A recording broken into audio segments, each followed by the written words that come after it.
gi weche mag jigi e yore siasa. Matiende ni kineni kagima inyalo ketho paro mar ji, kata inyalo loko paro mar ji kalure gi kaka siasa dhi mbele sani, kata kalure gi kaka weche dhi mbele piny owacho masani, ti inyalo maki mondo obuogi. Koro matiende ni aneno ni sani kata obedo ni mak en gima oyie gi sheria oyie wach mak, lakini aneno ka sani piny owacho masani tiyo gi weche mak gi to settle political scores. Kendo ng'eny mak, kendo chieng' moro waboduogo ka ma wawachi ni ng'eny mak momak ko jigi, ng'eny cases modhi e court gi, ng'eny gi ok bidhi mbele, matiende ni ibowegi e diere kanyo, kaka waseneno e ndalo mosekalo.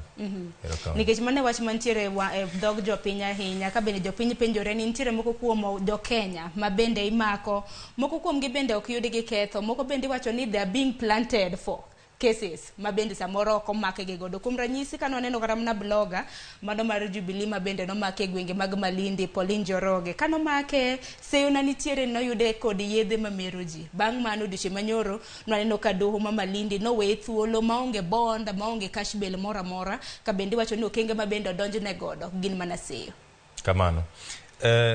Giming'e ni polis kadwa maki en mong'e gimomiyo maki. Matiende ni en ndalo machon polis ne nyalo biro ma kineno kaka jomjengo tiyo, en ni seche moko ka ijamjengo to jomjengo wete ni ok dwa ni ti, to gima gikawo gidhi timo, gikawo sadi mani lonyo ka kidonje mjengo, to gikawo to gidhi lute changa, kaso giwe kanyo jatelo neno.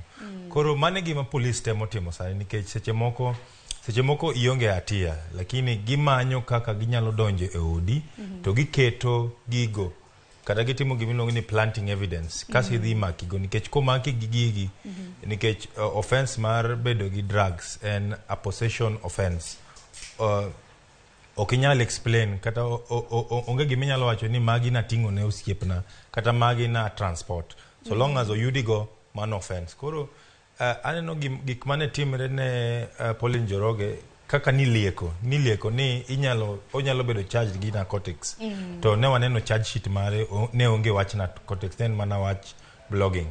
Kendo gima ber ma daher mondo anyis jowinjo gi joneno mago en ni sani bang' kelo Constitution of Kenya 2010, ja Kenya ka ja Kenya nigi ratiro mar